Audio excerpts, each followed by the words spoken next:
भाई दोस्तों, मैं देख के आ गया हूँ सनी देओल के भतीजों और दारा सिंह के पोतियों की पिक्चर। इस फिल्म का नाम है बैलरीना। जिन्होंने आपने जॉन विक देखी होगी ना, मतलब जिसमें जॉन विक 5वीं मंजिल से गिर जाता है कार के ऊपर और बस कंधा थोड़ा सा झाड़ के और हल्का सा लंगड़ाता हुआ पैदल चलते हुए चला जाता है। यही सारी चीज़ें अगर अक्षय कुमार दिखाएं या कोई और बेचारा बॉलीवुड का हीरो दिखाए तो यही क्राउड बोलेगा ये क्या बकवास दिखाई है। पर जॉन विक देवता ने ऐसा किया तो लोग हजम कर लेते हैं। खैर, तो ये बैलरीना देखने गया मैं।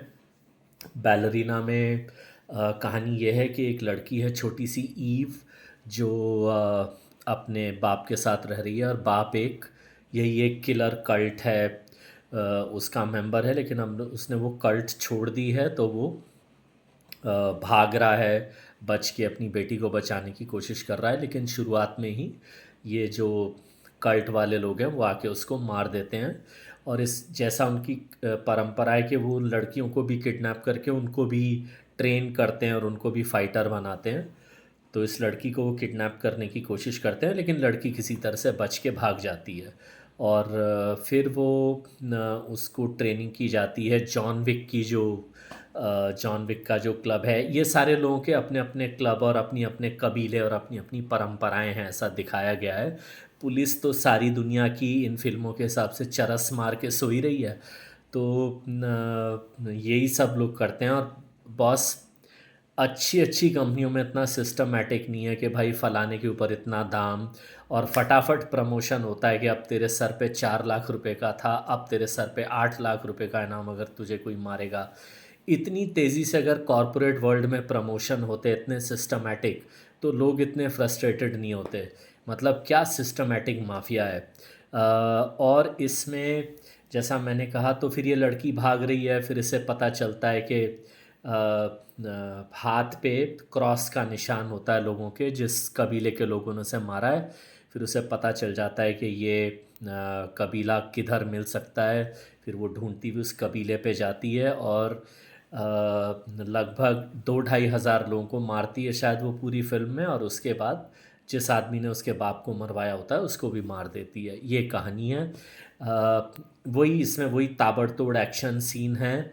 और मैंने इसलिए कहा कि सनी देओल के भतीजे और दारा सिंह की पोतियां, मैंने इसलिए कहा भाई ये बड़े बड़े हथौड़े, इतने बड़े बड़े मुंह वाले हथौड़े लोग फेंक के एक दूसरे के जबड़े पे मार रहे हैं।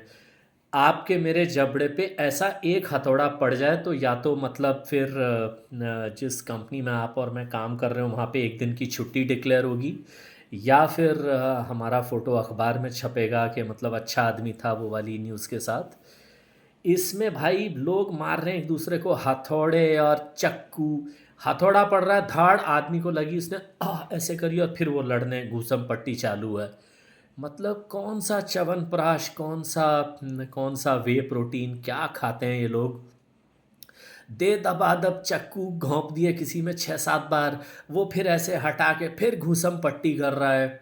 यही सब मतलब मैं देख रहा था। मतलब मैंने कहा यार चलो, अब घुस गए हो अंदर थिएटर में तो देख लो इस सब को। तो यही कहानी है बस। अब आप में से जिन लोगों को ऐसी मार तोड़ पसंद आती है उनको थोड़ा बहुत पसंद आ जाएगी। थोड़े बहुत कोरियोग्राफ, एक्शन कोरियोग्राफ ठीक ठाक किए गए हैं। बाकी मुझे समझ में नहीं आया कि ये पिक्चर क्यों बनी और इसमें इसमें ऐसा क्या है जो ये इतना। और आजकल ये है कि जैसे किसी ने फिल्म बनाई हो 1 रुपए में, जैसे किसी ने फिल्म बनाई हो पोपट पप्पू, और वो 1 रुपए में बनी हो और वो 1.25 रुपये कमा ले, तो फिर आजकल लोगों को शौक चढ़ा है पोपट पप्पू यूनिवर्स बनेगा फिर उसका। फिर उसमें चंपा पोपट आएगी, फिर बेला पोपट आएगी, फिर ताऊ पोपट आएगा। मतलब ऐसे पोपट यूनिवर्स बन जाएगा। मतलब पिक्चर आजकल यूनिवर्स बनने का प्लान है ना। अब इस बैलरीना का जॉन विक के साथ क्या कनेक्शन है, मुझे भगवान की कसम पसंद नहीं, समझ नहीं आया। कहीं पे मतलब ये दिखा दिया कि इसकी किसी बॉस को जॉन विक मिलने आया तो ये रोशनदान से झांक के देख रही थी, तो इसका ये कनेक्शन है।